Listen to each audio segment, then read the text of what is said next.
Welcome back, everyone, to more Global War 1936, Operation Lone Ranger. For this video, we are doing turn number 11 for Japan.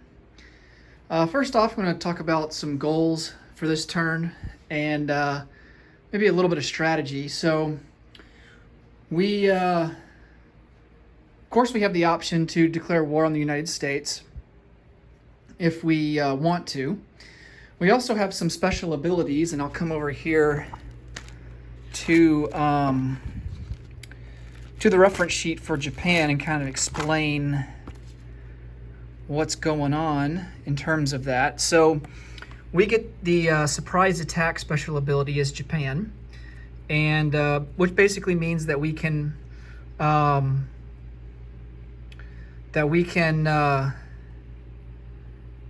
conduct an amphibious assault on an adjacent land zone or a sea zone. So we can do a surprise attack on one land or sea zone, or one sea zone subsequently followed by an amphibious assault on an adjacent land zone, or both. For the first time, it declares war on an ally's major power. So we could have done this against the Commonwealth, right? Because technically, we're already at war with a major power. But I've been saving it for once we're at war with the United States. So in this zone, all Japanese aircraft gain first strike. Pretty cool. All enemy units receive a -1 defense on the first round of combat. Scrambling is not allowed into combat, subject to a surprise attack. If the surprise attack is used on a port attack, the inerrant facility anti-aircraft artillery does not get to defend. If the surprise attack is used to attack a city land zone, combat is not limited to 3 rounds of combat. And that's one thing that I've been forgetting about in this new version for version 4.2. In previous versions of version 4, combat, I don't believe, was limited to 3 rounds in cities. So essentially what happens is if the attackers do not conquer the city within 3 rounds of combat, then they automatically have to retreat. So with surprise attack, attacking a city land zone, the combat is not limited to 3 rounds. So I think throughout this entire series, I've forgotten to talk about that, and I'm trying to think if there's any point in the series where we actually forgot about that rule and actually had combat go more than 3 rounds. I'm trying to think. See, there's Helsinki. We didn't attack Paris, but we attacked Helsinki with Russia. I don't think that lasted more than 3 rounds. And then there's Nanking, which I don't think lasted more than 3 rounds. I think we might be okay. I won't know for sure until I go back and if I go back and watch the previous videos. Warsaw may have lasted more than 3 rounds. But at any rate, that's something we'll have to keep in mind going forward. Because, I've forgotten about that new rule for 4.2. Japanese ships and aircraft on carriers gain +1 combat movement to reach this zone. The movement bonus is cumulative with other movement bonuses. So, and just for example, a ship with a movement of 3 adjacent to a major port will have a total movement of 5. So, pretty cool ability there.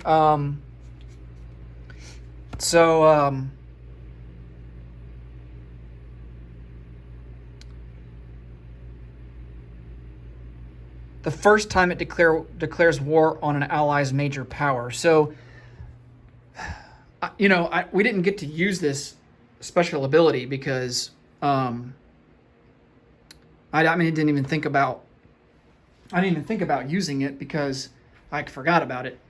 So I think once America enters the war, we can't really use it technically because it says on the first time that you declare war on an allied major power.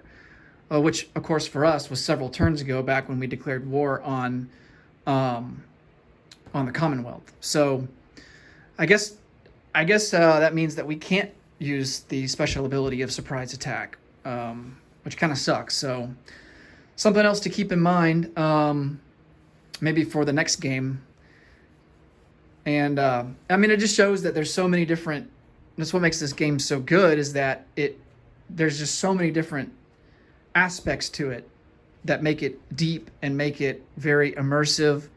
To have special abilities like that, and I mean, it's just easy to forget everything. It's like you remember, halfway through the game, oh wait, I had that ability, I completely forgot to use it. So yeah, we'll just have to remember that for the next game. But anyway, let's get into Japan. We have 2 tech rolls, and we are going to go for improved construction. Hopefully we can finish that off, and then we'll go for long-range aircraft. So improved construction is going to be at a 7, and long-range aircraft is going to be at an 8. All right. Okay, so we do finish off improved construction. We missed miserably on long-range aircraft. So at least we got one of them. So improved construction is good because it'll cost us 1 less IPP per turn to construct ships and facilities. Or we can consolidate the construction into 2 phases. Basically turning 2 phases into 1. So with that in mind, why don't we start on a major factory, and let's consolidate it down to 2 stages. So that's going to cost us 12 to do that. We don't get the discount. We can either consolidate or we can get the discount. We can't get both. So we're going to spend 12 and start construction on a major factory, which will start at stage 2 instead of stage 3.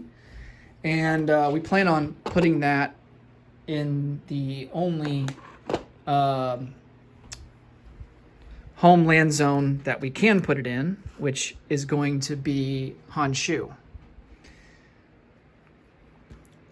We could build a factory in Hokkaido, but it only has an IPP of 1. So the maximum factory level that we could build there is medium.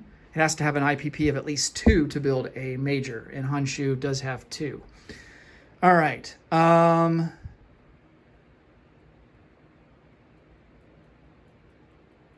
Trying to think what else.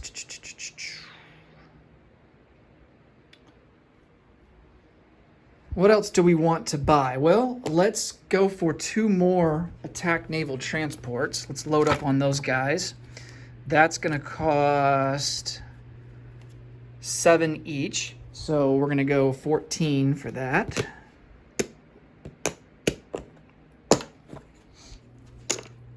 Get 1 back.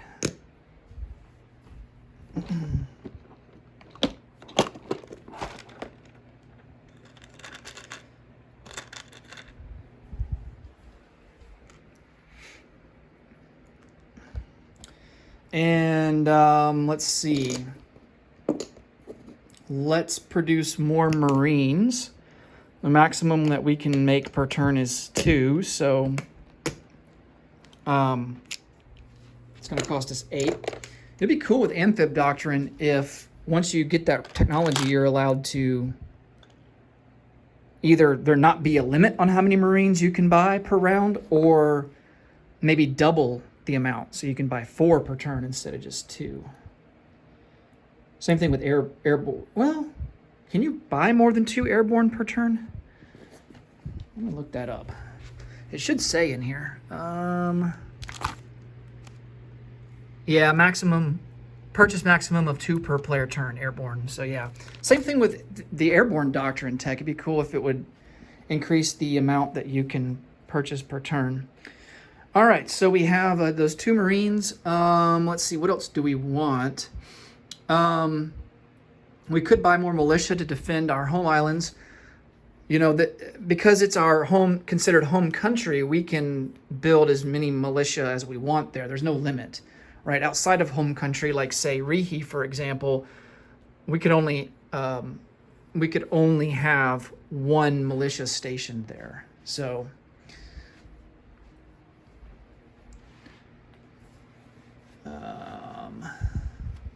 or say, let's say we wanted to build some militia in British Malaya, we would be only limited to 2 because it has an IPP value of 2.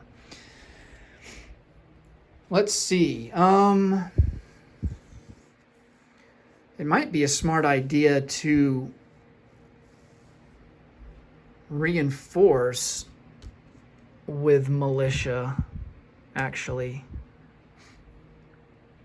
My question is, do militia require a supply path in order to deliver it? And that's probably going to be in the main rulebook. Because you'll notice here on the map that like islands like the Solomon Islands doesn't have a port. So how can you deliver a unit if it doesn't have a port? But I know, like, for example, colonial infantry, I don't think require it.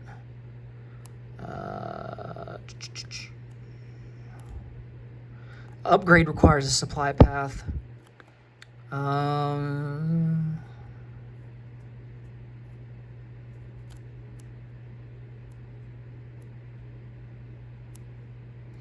Yeah, it doesn't really say.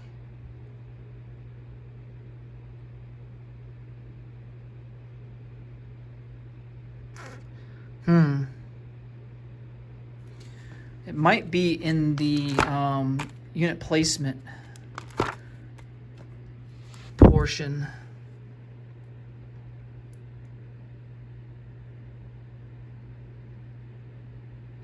Land units or aircraft must be placed at a factory in a supply path with available capacity, which you have possessed since the beginning of the turn.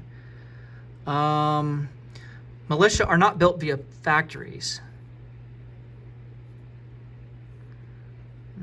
You must possess lands in the beginning of the turn.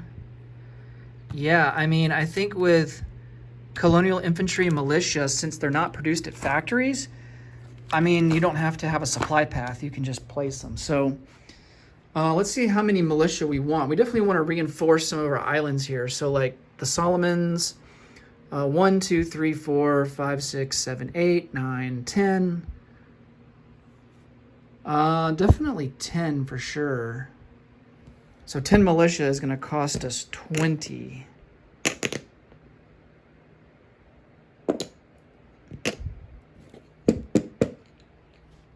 Yeah, so let's get 10 militia.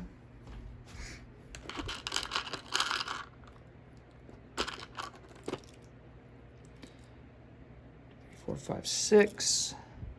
I'll have just enough skulls. Wow.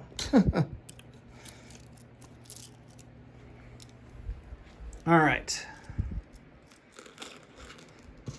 10 militia. That way, when the United States goes island hopping, they at least have to, you know, they'll come up against some kind of resistance.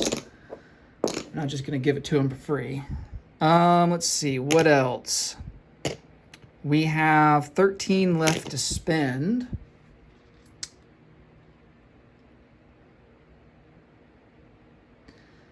Let's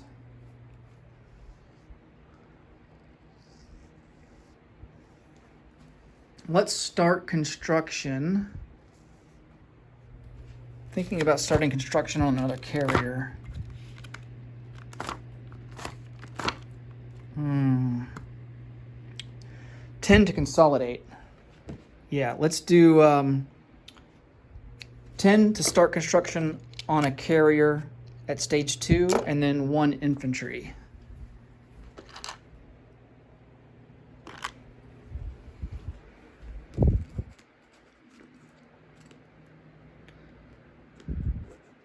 All right, and I think starting construction on a carrier, does that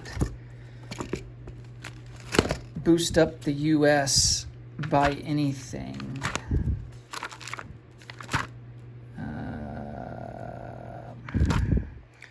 Starts a capital ship. Yep, U.S. gets +1. U.S. also gets +1 when we complete a capital ship. All right, so USA goes up by 1. So we will put them up to 47. All right. That'll be it for purchases. For combat movement, we've got our raiders in place. We are going to move all of these troops into Bengal and launch an assault there. So let's go ahead and resolve that. So he has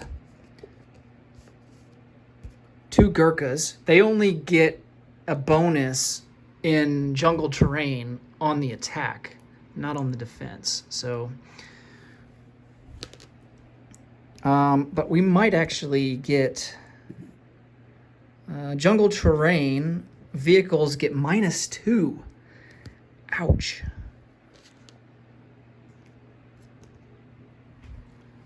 Is there a river crossing? No, there is not. There's no mountains. So the infantry will be at a 2. And then unfortunately, our medium armor is going to be down to a 4. Okay, we plan on taking this Marine somewhere else. We're going to get him out, send him somewhere. We do have a lot of aircraft that can support this attack as well. We have a self-propelled artillery. And he can go 1-2 into Bengal. But he will be vehicle class. Self-propelled artillery. Is that vehicle class or is that artillery class? No, it is artillery class. So it is not considered part of that. So they get to go at a 3. And then we will send in some of our aircraft here.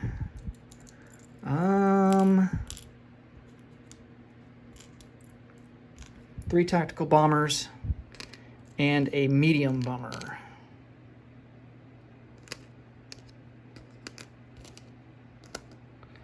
All right, let's get to rolling. So we have a first strike with our self-propelled artillery at a 3. Just missed.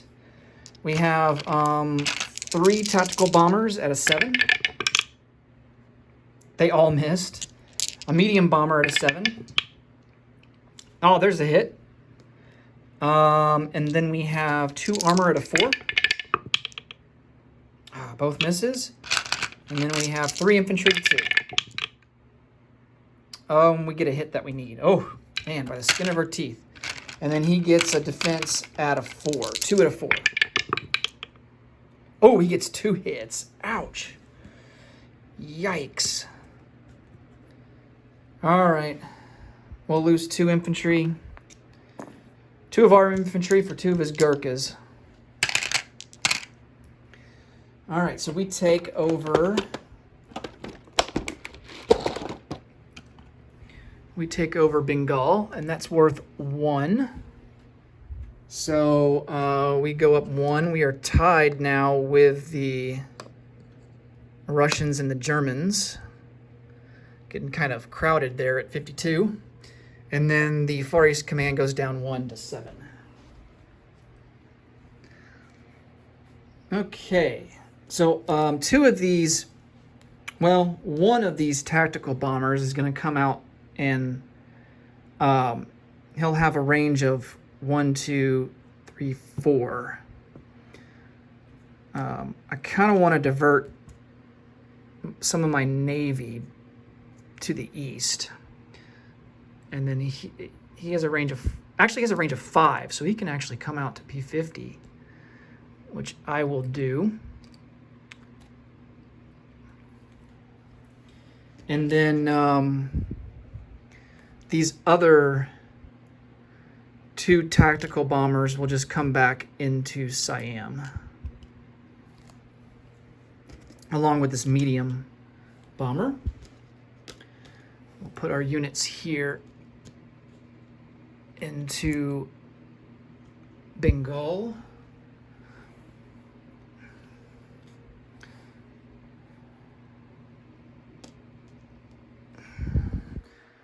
Now, if we attack into Benares, we actually have a river crossing penalty.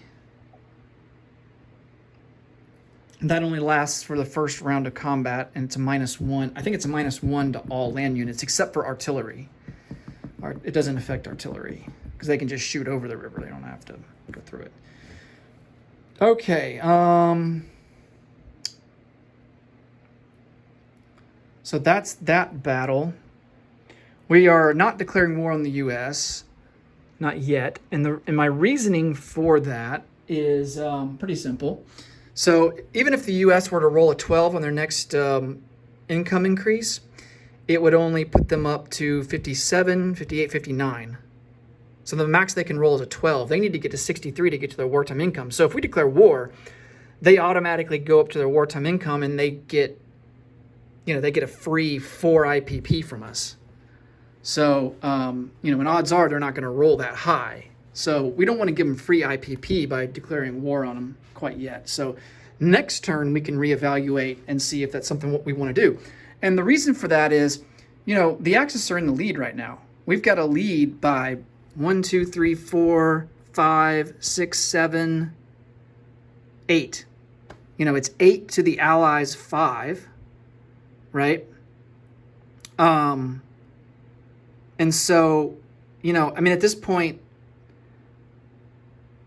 why bring the U.S. into the war when we don't have to?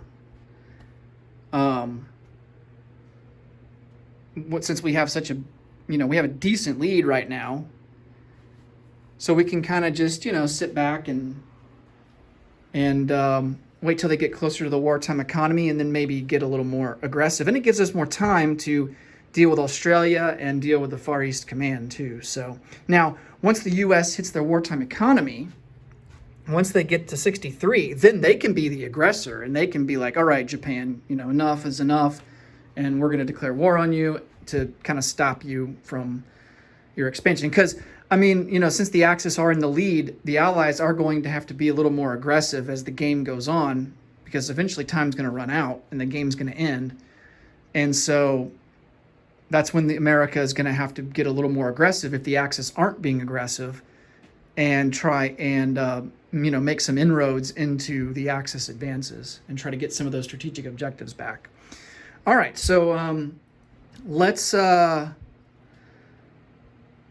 We are going to make some combat moves down here in Australia, but first let's do our rating in I-42 and P-63. So we don't get any bonuses. So we only get +1 for the coastal subs. We don't have any technology that gives us any bonuses. But the Commonwealth does get a bonus of +1 because of radar. So they get a +1 to their die roll. We get a +1, so it's going to be face value here. And we fail. No luck. So the second coastal sub will go. And we get it there. So we do the maximum damage on that line, which I believe, if I remember right, is 1. So we'll put a 1 marker there. And now we get to roll for the fleet submarines. We have 2 of them in P-63. Here we get +2 to their +1. And we do 7 to 7, so no luck there. And then the second the second submarine will go, and we get it there. So we do the max damage on that line at a 2. That's going to be an 8 versus a 4. So let's get a 2 marker out and put it on that line. All right.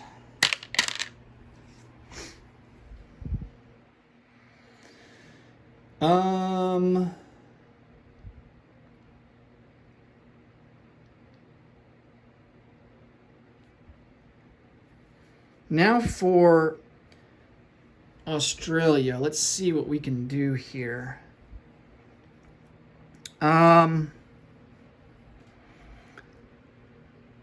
Let's see, that's going to be 1, 2, 3, 4, 5.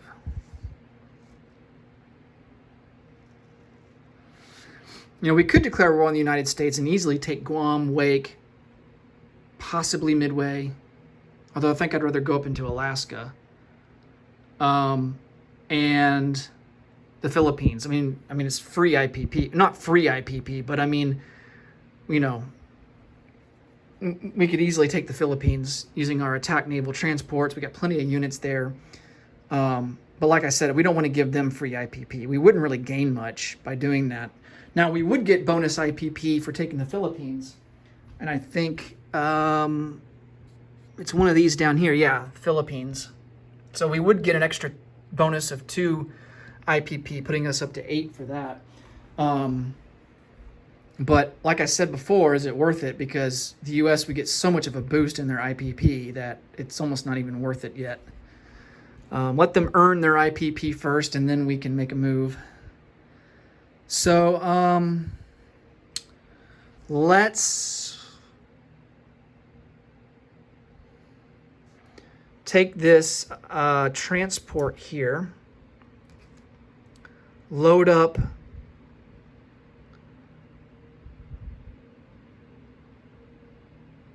some infantry, and come down here into the Timor Sea and attack into Northern Territory.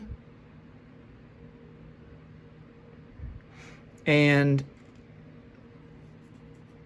they are going to be supported by these aircraft, which will have a range, both of them will have a range of 1 left, fuel range, which means the carrier will have to come down 1, 2 into P-63 to pick them up. Yeah,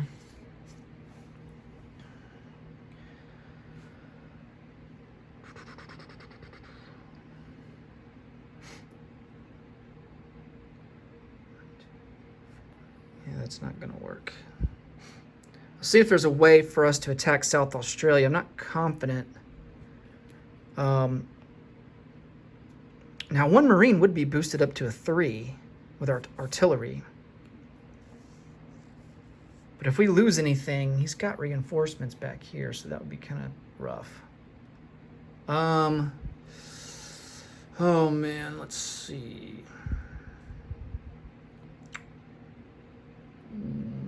1, 2, 3,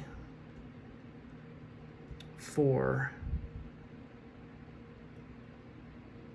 Yeah, we only have a range of 4 from there, so 1, 2, 3, 4, 5. Okay. That would be a strategic naval move.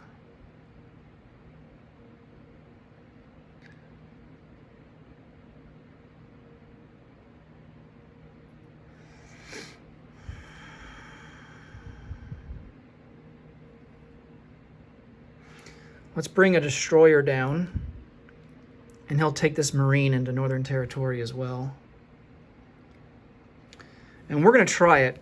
We're going to try an attack into South Australia. Not an amphibious assault, but an attack just straight from Western Australia. And I think that's going to be really all we can do.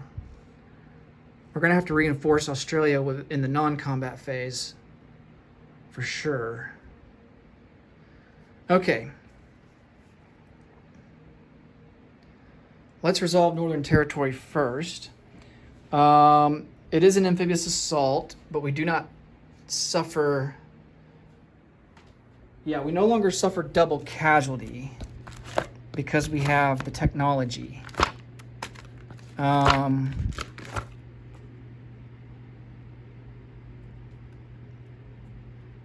Yes. Okay. So we have, let's do the planes first. We have a tactical bomber that's going to be at a 7. That's a hit. Not quite a target select, but a hit nonetheless. And then we have a fighter at a 6. And that is also a hit. They have 3 units total. And then we have 2 infantry units. Yeah, the mountains are further inland. They're not surrounding the roundel on the path to where we're assaulting from. So the infantry will both be at a 2. Both misses. Okay. So he defends. He's got... No, he's only got 2 units.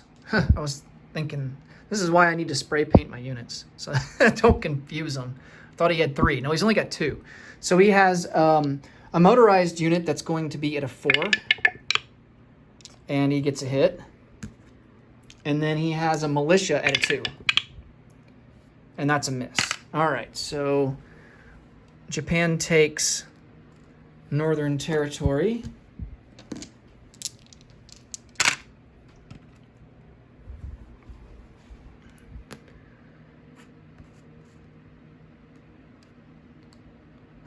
And then this carrier will come down into the Timor Sea and pick up these planes.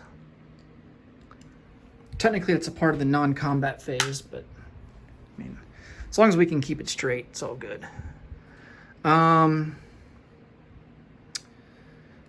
Alrighty. Northern Territory is not worth anything, so we don't get any IPP for that. Now let's do South Australia. South Australia also is not worth anything. And there he has an infantry and he's got a militia. So we have an artillery first strike at a 3. Oh, we almost hit. That would have been huge. An infantry that's boosted at a 3 because of the pairing with the artillery. That's a miss. And then an infantry at a... Is that surrounded by mountains? No, it's not. All right, so an infantry is going to be at a 2. And no luck on the first round. So he's got an infantry at a 4. That's a miss. And he's got a militia at a 2. And that's a miss. All right, so let's go for the next round. We have a 2 at a 3. And that's a hit. And then 1 at a 2. That's a miss. He's got 1 at a 4. And 1 at a 2. And both misses. He will lose the militia. All right. Let's see. Japan has 2 at a 3. Both misses. And then 1 at a 2. And that's a miss. And he's got 1 at a 4. And that's a miss. Wow. Lucking out here with the misses from the infantry. 2 at a 3. Wow, that's bad. 2 11s. And then 1 at a 2. Another 11, man. Yeah, put those guys back. 1 at a 4 for the defender. That's a miss. Let's go 2 at a 3. Another. What's with the 11s? Jeez. 1 at a 2. Oh, there's our 2.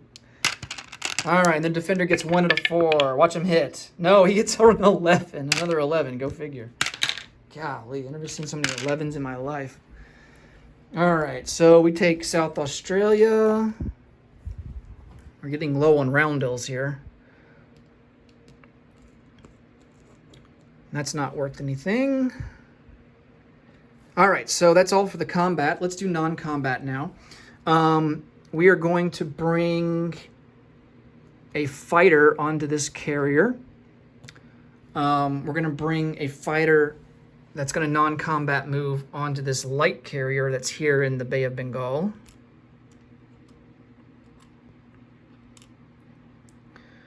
We're going to take these 2 battleships. They're going to come out 1, 2. They only have a movement range of 2.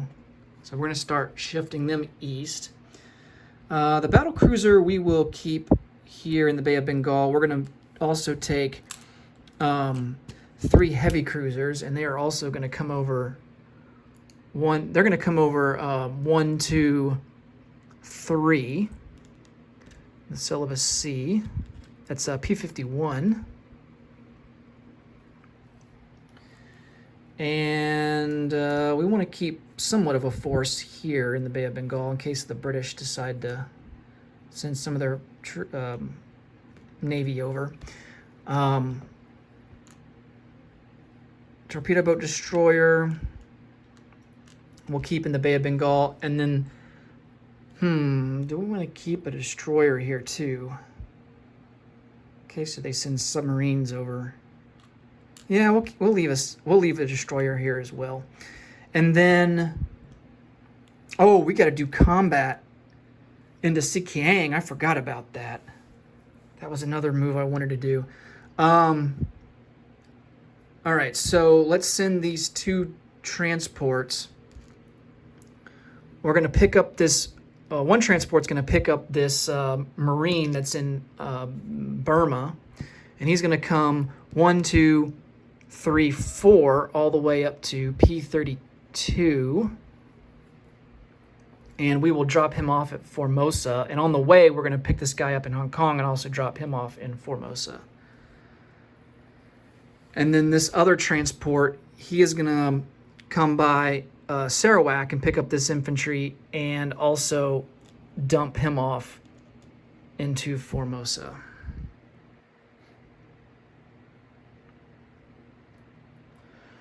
This fighter is going to move over 1 into Siam and join the Air Force there with the airfield.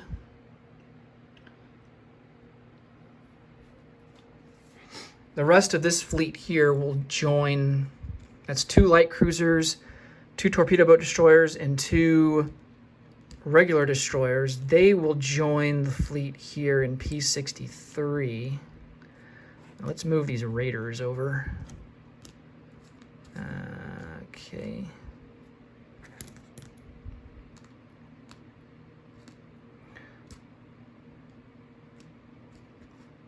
And alrighty.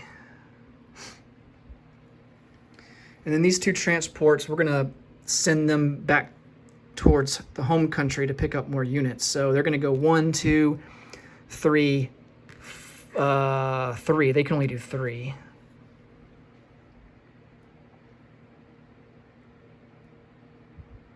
Into P52.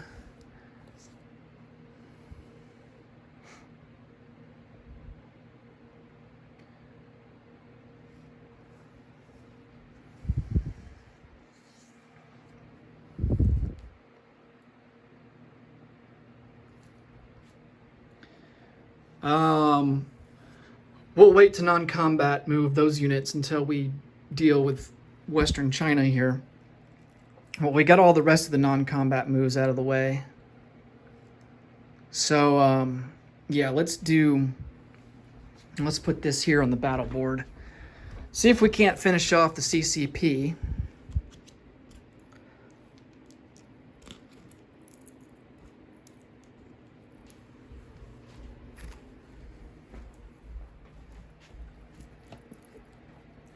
Now, if we do finish off the CCP, I don't think that railroad gets destroyed. I think it stays connected because technically Japan and the USSR are at peace. I think the railroad stays. I think it would stay regardless anyway, but I'm not entirely sure on that. Okay, so medium armor is going to be at a 5. We have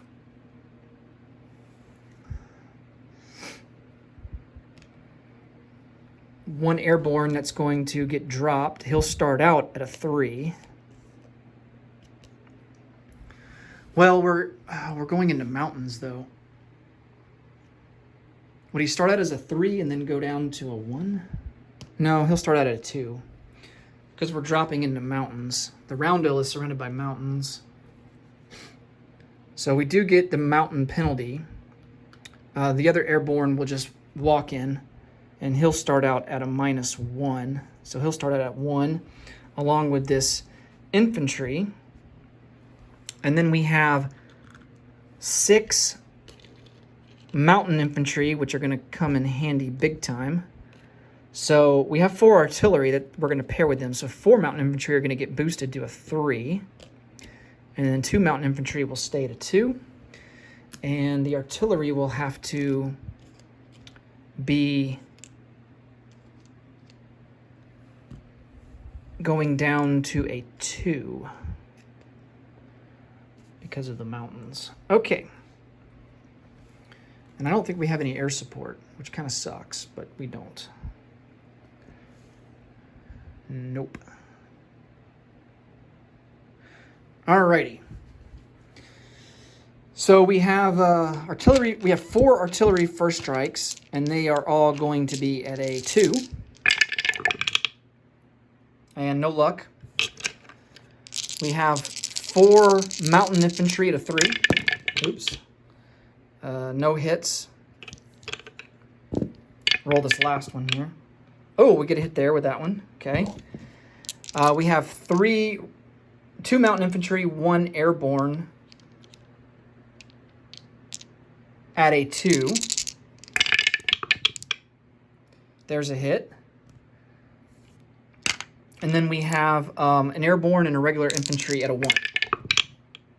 Ooh, there's a hit. Oh, nice. Okay. All right, so this other airborne will now go down to a 1 because his airborne assault is over, and then we'll send this air transport back. Okay. And we're not, I know that the CCP still has Tibet. We're not worried about that because they don't have a link to getting Lend-Lease or anything. They would literally only have their recruitment role. And I guess they could purchase a militia on their turn because they have 2 IPP, but we're not concerned about that right now.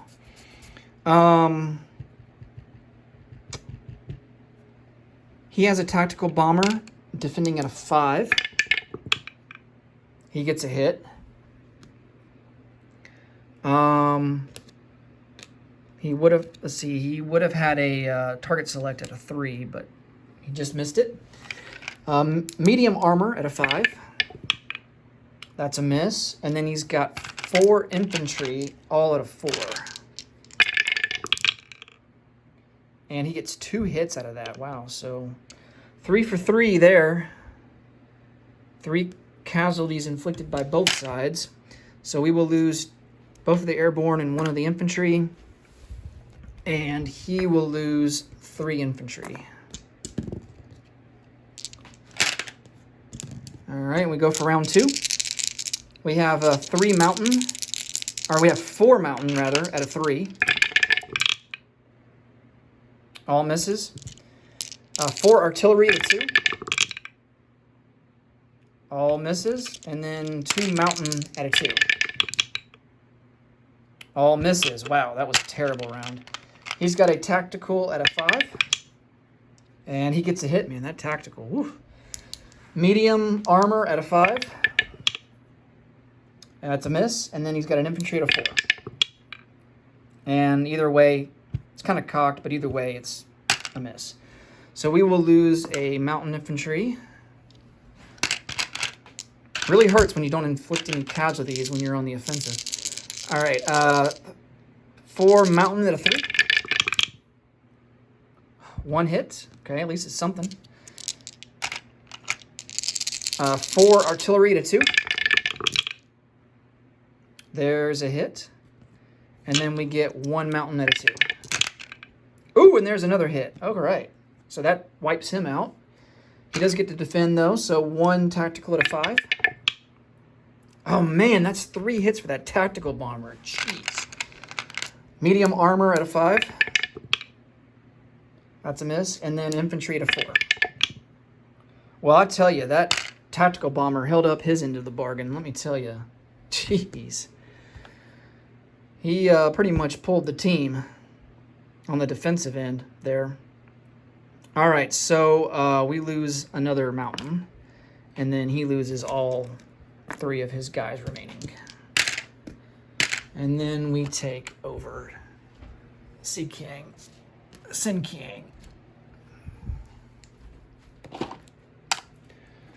Not worth anything, but this does mean that the CCP no longer gets their bonus for the railroad. So that is off the board. I think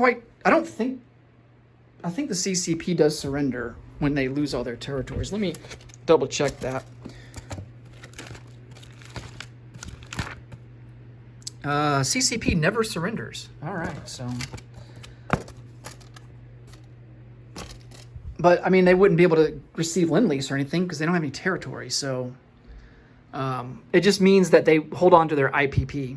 You know, unlike the KMT, when we took the KMT over, they actually surrender. The rules say that the KMT surrenders when they lose all their territory, which means that their remaining IPP in their bank goes over to their captors, right? Their conquerors.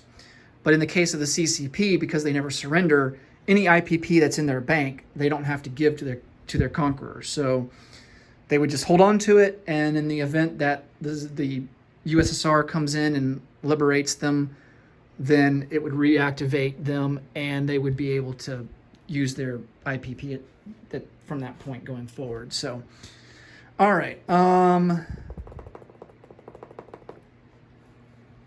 So let's move this unit card into here, and then put all of our... Oh, wait, this guy is going to have to go back. He can't stay in captured territory. Planes cannot stay in captured territory. They have to go back into friendly territory that they've owned since the beginning of the turn. But all these guys will get placed on the unit card. And then we're going to move one infantry. Well, do we want to do that now? Yeah, we'll move one infantry over to Singhai. I think the guy in Rihi, we're actually going to rail.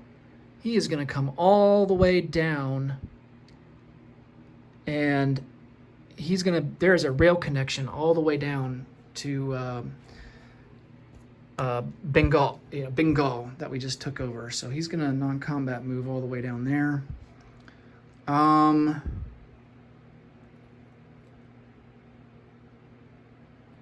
I guess technically if we wanted to, we could do that with this guy in Singhai. I was thinking maybe we want to use him to go into Tibet next turn. But we really need reinforcements down here. And I think that's what we're going to do. We're just going to put him... We're going to rail... We get 2 rails, right? Pretty sure... By default, we get 1. But I think when we got Asia for Asians, I think that gives us an extra rail movement. Let me double check that quick. It's hard to keep all the rules together.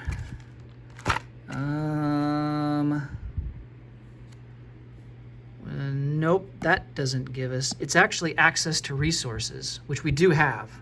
So it's access to resources. I thought something gave us an extra strategic rail movement. Okay. Yeah, it's access to resources. Okay. So, yeah, we did use up our 2 rail moves. In terms of the home country here, I think we're just going to leave everything where it's at.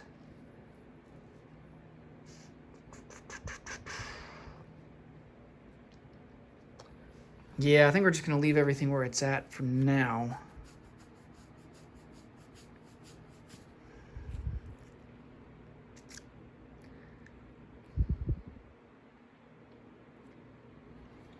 And then let's place some units. So we'll add a couple more. We're going to add 2 attack naval transports here in P-15. So they're going to get produced here in Kyushu. Now, we don't have improved factories. So the maximum that we can place is 5. So we've already placed 2 there. All these militia aren't going to count. And we only have 3 more units that require factories to be placed. So 2 Marines are going to go into Tokyo, and then 1 infantry is going to go there in Kyushu. And then we've got all of these militia to put down. So we're going to put 1 in the Mariana Islands. We're going to put 1 in the Solomon Islands. We're going to put 1 in New Guinea. 1 in Dutch New Guinea, 1 into, let's see, Sumatra, Java, Lesser Sunda Islands, Do we want one in New Britain?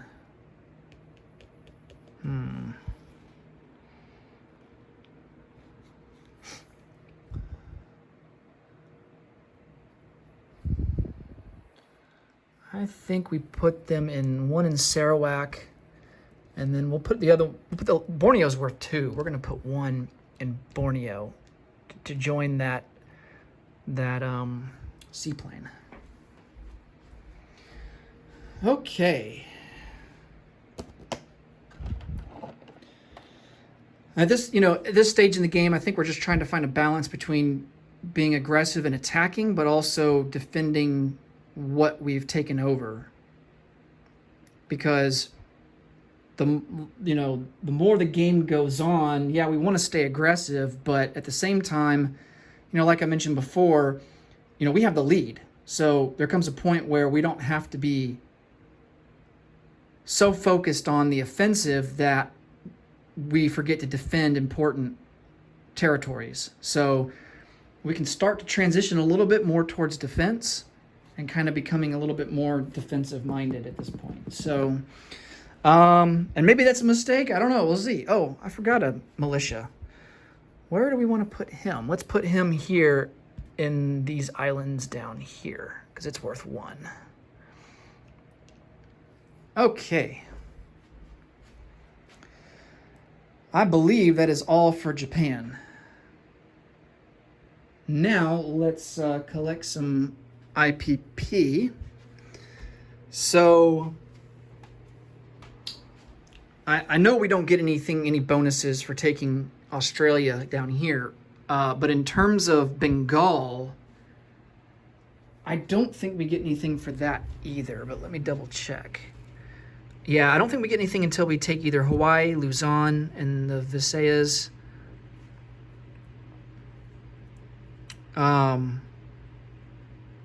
But I think everything else, 1, 2, 3. Yeah, we don't have Midway or Wake.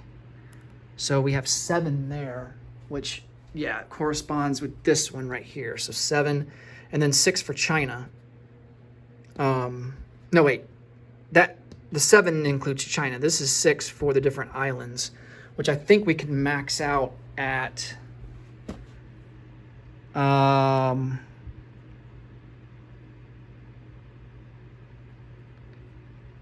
yeah, we can max out 4 more there. I think it's 10 is what we can max out with that one.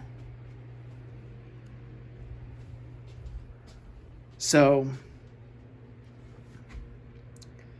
but that's going to have to wait until we go to war with the U.S. So we get 13 there plus 52. So that's 62 plus 3. It's going to be 65. So let's collect 50,